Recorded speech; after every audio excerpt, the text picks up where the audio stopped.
You don't believe in no fate. Every day digging the grave. Step in the pit with the stakes. City of dreams, city of... Welcome to Night City Wire, Episode 4, the show from us at CD Projekt Red, where we talk about all things Cyberpunk 2077. We're going to start today's episode by giving you a look at just some of the vehicles you might procure during your time in Night City, and having a chat to senior vehicle artist Paul, who's going to give us a little bit more information before we take you behind the scenes and a look at the lengths the teams have gone to bring vehicles to life. We're also going to have news on an exciting collaboration. Then we're going to be talking about fashion and styles in Night City before we recap the incredibly talented finalists in our Cyberpunk cosplay contest. We'll then wrap up today's episode with some news about Stadia. There is a lot to talk about, so let's get started.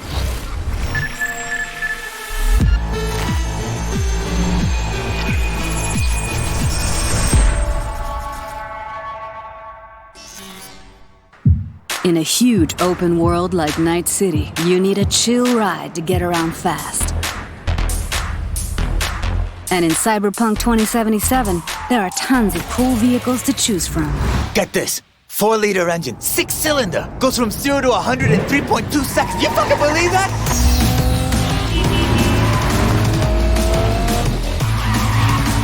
We've crafted every car and motorbike with amazing attention to detail. On the chassis, the body, not to mention the interiors. You can expect every one not only to look unique, but to deliver a unique driving experience. All right, show me what you got. Don't expect advanced tech or luxurious materials here. Nuh-uh. Yeah, it's not the size that counts, I guess. This class is mostly utility vehicles and low-end clunkers made for every pocket. Hold on. It's a wreck. Uh-huh, my damn wreck. Well, definitely no guy or girl magnet. If you need to impress, look to this class alone. I'm putting my ride on the line. Either you match it in cash, or you can forget about the fight. With these wheels, no expense has been spared, no thrill ignored. Their plush interiors decked out in all the latest tech, while you get to sit back and enjoy the ride. Masterful engineering and practical design. Trucks and tanks for when you need power and brute force. Hell of a machine. Neat beast. My pride and joy. And these monsters are literally unstoppable.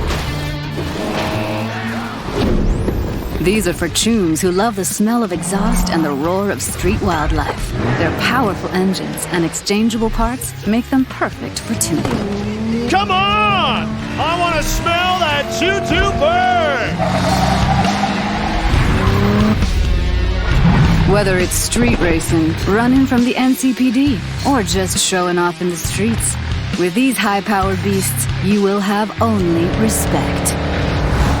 Oh yeah, like that! If you need speed and armor, the Hypercar class is for you. It means precise bodywork, built-in LiDAR arrays, and really expensive materials. Imagine you're sitting on a pile of eddies. Probably less than 1,000 people in the world can afford the erendite. Not your typical urban vehicle. They will take you places you never dreamed you'd go. Oh, and original vehicles are not all you'll find in 2077. We also found room on our roster for some true automotive icons. Floor it, V.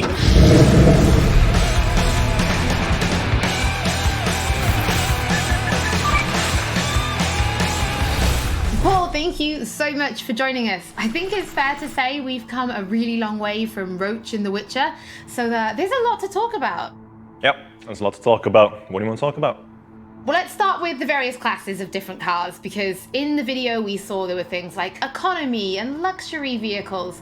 But can you tell us a bit more about their kind of design philosophy? What does each kind of class offer when people are driving them around Night City? Absolutely. Depending on the variation of the car that you're either buying or stealing, depending on your flavor, you'll notice that they don't just look different, but they'll also drive different and feel different. If you're buying or stealing a nice fancy looking sports color version of a car, you'll notice that it drives, faster, sounds a little bit more punchy and sporty than, for example, a junkier version of that same car. It can have solar panels tied to the roof or some other pipes that are hot wiring some other, cyberpunk components in your car. And if it looks cheap, it probably drives cheap too.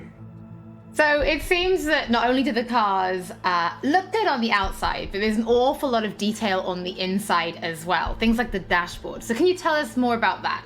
Because I know if you find a Quadra Type 66 in the city, it's going to look totally different from the Quadra Type 66 that the gangs are driving out in the Badlands, both outside and inside. Yep, definitely. If you're about to steal a very nice high-end car, for example, when you get in, you'll see the dashboard light up nicely, you'll see your dial indicators revving a little bit, but that may not exist for a junk version at all. It may have the dashboard ripped out completely. No matter what your flavor is, you'll find something that suits your needs. So what about racing then? Will there be racing? Because I know people have been asking. Yes, we're absolutely going to have several races in the game. Different locations, if you know you're going to be driving in the Badlands. Maybe bring a Nomad car, because it's just built to driving in the Badlands. But if you know you're going to be racing in Night City, just bring the hottest wheels you've got, because you're going to need all the power you can get. No matter where you're racing though, you need to bring a gun, because this is Night City and you never know what's going to happen. Okay, so you talk about bringing cars then. Let's talk about storing and calling cars, because we know people can steal them. But what if somebody's found a car and they absolutely love this particular one? Is there a way for players to kind of build that collection? And then how do they actually, summon them? Well, summoning cars works pretty much the same as you would summon Roach in The Witcher 3. Your transportation may or may not show up on a roof somewhere, but we're still working on fixing some bugs here and there. But yeah, if there's a car that you really, really like very much, if you can't wait to own a Quadra or a Type 66, you'll get a message from your fixer and says, hey, I've got a Quadra for sale for you, you want to buy it? All you have to do is drive over, pay the money, and you've got your very own Quadra. Not to mention that every single vehicle that you buy, every single player vehicle, is absolutely unique in every way. It's got a unique interior, unique exterior, paint job. It'll sound different, but it'll also handle different. So in the video, we did mention there was space for a true automotive icon. Do you want to reveal what that actually is? Of course. The car in question here is Johnny Silverhand's car. And Johnny Silverhand is, he's a big rocker boy and he needs some wheels to match. So we gave him a 911 Porsche from 1977, which means in 2077, Johnny's car is going to be exactly 100 years old. Well, Paul, thank you so much for your time today. Personally, I think I'm going to try and balance being a super cool badass mercenary and driving a Mai, because I love that little car. I think I could do it, right? I could be cool and in a Mai. Definitely. Mai is absolutely cool as long as you stay on the road and not on the sidewalk. I'll try my very best. We'll see. In past episodes, we've said that music plays a huge part in bringing Night City to life, but it's not just music. Our teams went to incredible lengths to recreate and capture the sounds that really bring these vehicles to life. I mean, they might have had some fun driving them, but I'm pretty sure that's just a perk of the job.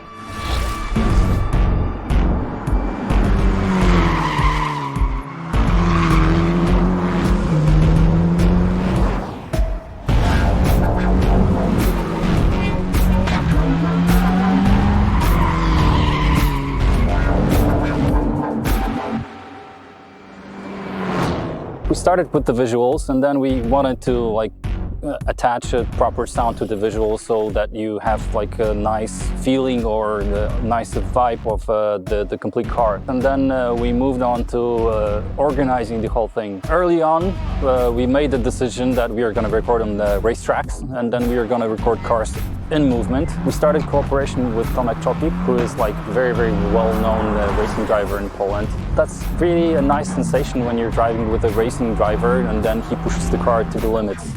You can feel the G's with the braking and tight cornering, and You can feel the car actually like bending the laws of physics. We wanted to record a broad spectrum of cars, so we started with the powerful muscle cars, and then we went to more screamy tuned V6s, inline 6s, and then we went to V10s. We wanted to grab the off-road cars. We of course grabbed some drift cars, just to have the more aggressive character in the cars.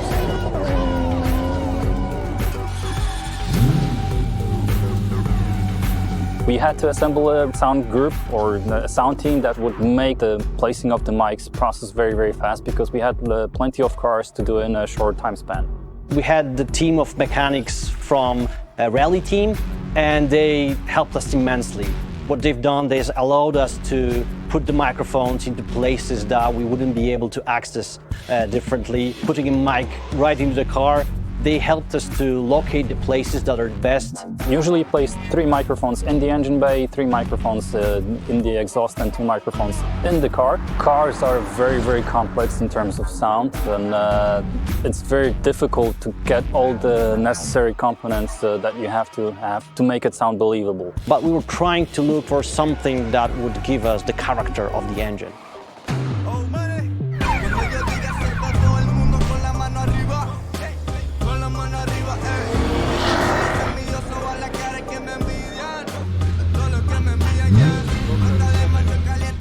We wanted to use normal organic electric engine that you could actually have in the nowadays car. We didn't want the engines to be futuristic sci-fi-ish sounding. We want them much more organic, much more down to earth, something that would represent the combustion engine.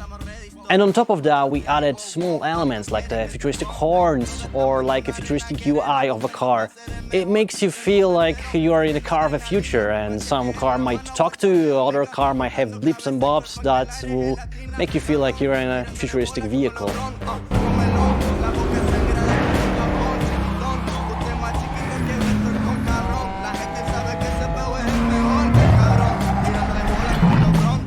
We wanted to be very, very close to what Mike set up in the lore, and early on we decided to record Johnny's original car, which is Porsche 911 930 from 1977. We recorded on dyno in control environment in a chamber. We could put Mike in very different places. Porsche 930 that we recorded is the only car really that will be really sounding like the real car in the real world.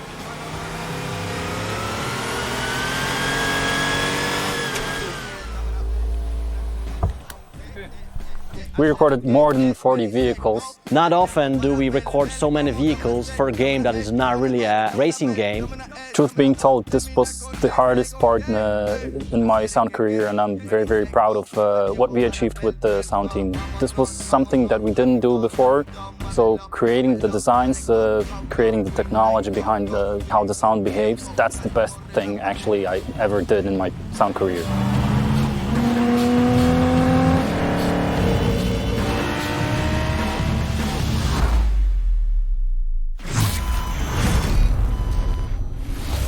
There has been a lot of talk about cars so far, so let's take a look at another collaboration. This time with Johnny Silverhand. I mean Keanu Reeves. The smell. The travel. Yeah. Journey. Freedom. No, you know, it's not like deeper. Deep.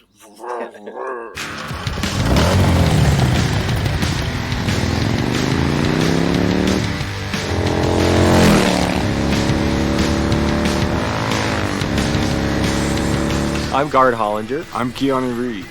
And we're here as representatives of Arch Motorcycle, and we're doing some audio recording for Cyberpunk 2077.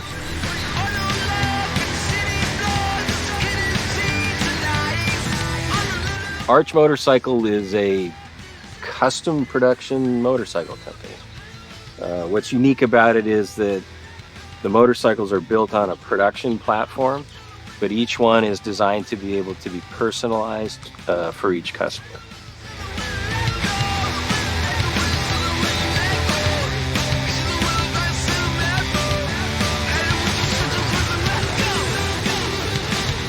When CD Projekt Red approached me about doing Cyberpunk 2077, they also spoke about integrating, they were fans of, or I guess people who worked at the company were fans of Arch Motorcycle, and so they broached the idea of creating kind of specialized Cyberpunk 2077 version of the Arch Motorcycle. And I thought that was a very fine idea.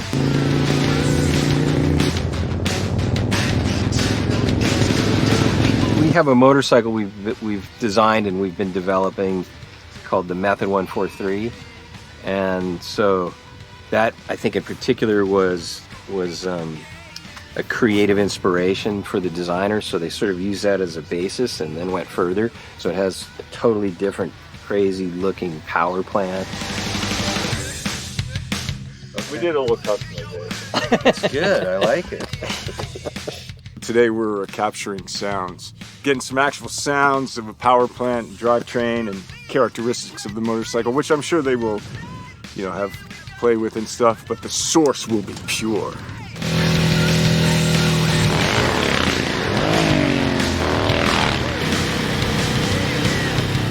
It has a sort of a racing engine in it compared to our production motorcycles. It has a dual exhaust system, and it sounds pretty... Sounds good. I could definitely blindfolded tell that that's the Method 143-ish sounding motorcycle, yeah.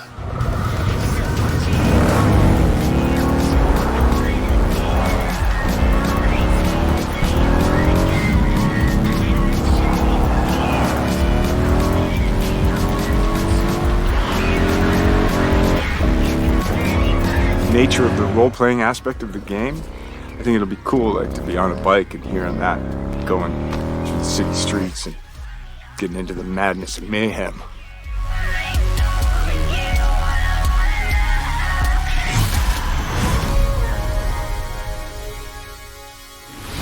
As with all episodes of Night City Wire, if you're tuning in late or if you just want to watch anything again, we will be uploading everything to our channels soon. Now it's time to talk about styles in Night City. Are you more kitsch or neo-militarism?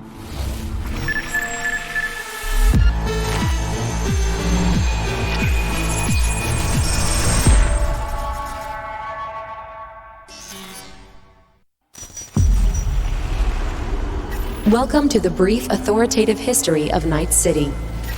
This chapter is devoted to so-called styles, deeply linked with the history of the world, and a very important aspect of life in the city.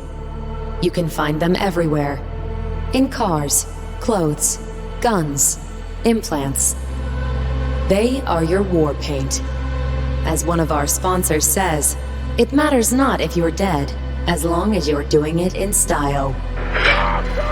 The moves on this girl! Swoosh, swoosh! Slicing them up like sashimi!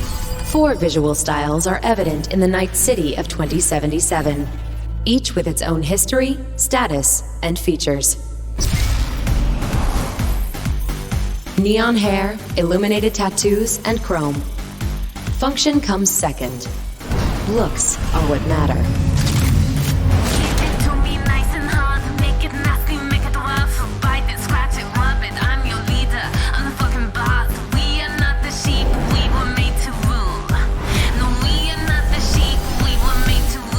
Here with you, and we got another day ahead of us in this city of dreams. The Fourth Corporate War broke out, and entropism was born. Vast and deep crises forced people to find ways to survive by any means. Getting the job done, no matter how, was the primary goal. The look? Who cares? I love this town. Love it like you might love a mother who popped you out on the steps of an orphanage once and now stops you to ask if you got a smoke for her. Fuck them, fuck this job, fuck this city. Deadly elegance without ostentation. Corporate militaristic fashion, mostly seen in the wealthier parts of town. Substance over style, that's the motto.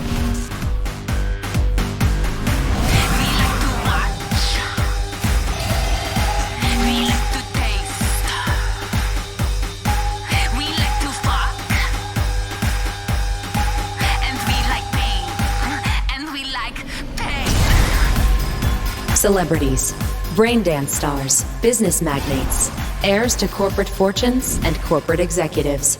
They abandoned the cold, deadly elegance of neo-militarism and returned to the roots of kitsch, but gave it a fresh, new look. Oh shit, these hands. Sometimes it seems like I just brushed something and sparks fly.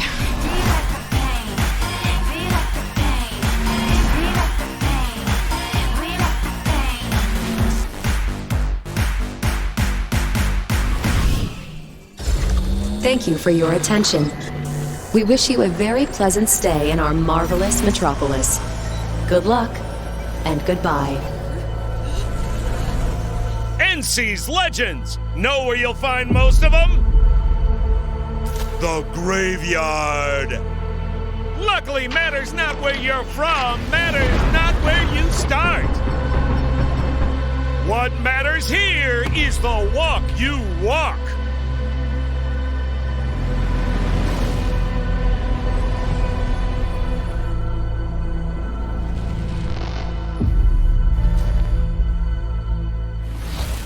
Just before this episode started, you might have tuned in early and seen our Cyberpunk cosplay contest finale. But just in case you've missed it, we've prepared a little summary for you featuring our very talented finalists. In the Cyberpunk cosplay contest, we asked our very talented community to cosplay a character from the game based on the art, screenshots, videos, cosplay guides, etc. We thought regular trophies weren't quite cool enough, so we decided that the top 3 will receive detailed props based on weapons from the game. They have been specifically made for this occasion, and the winners can do with them as they please. And now, the 12 best Cyberpunk cosplayers who have competed for first place in the first official Cyberpunk 2077 cosplay contest. Are you ready to meet them?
Now, before we wrap up today's episode, there is one more thing to talk about. Previously, we announced that Cyberpunk 2077 was coming to Stadia, and today we can tell you that it is arriving on November 19th alongside other platforms, and pre-orders are starting now. Night City Wire is almost over, but if you do want just a little bit more, then stay tuned right here on the Twitch channel and join us for our post-show. As always, don't forget that if you've missed anything or if you just want to watch again, we will be uploading everything to our channels shortly, and we'll be back with Night City Wire Episode 5 soon. No, actually, there is one more thing we're going to show you. Welcome to the diner. So what do you want? Supercar? Big house? You want to rule this city? Well, you ain't getting anywhere without an upgrade. You need a softer touch, stronger spine, because taking over Night City ain't gonna be easy.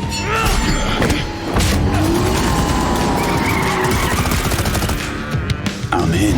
Cyberpunk 2077. Available November 19th.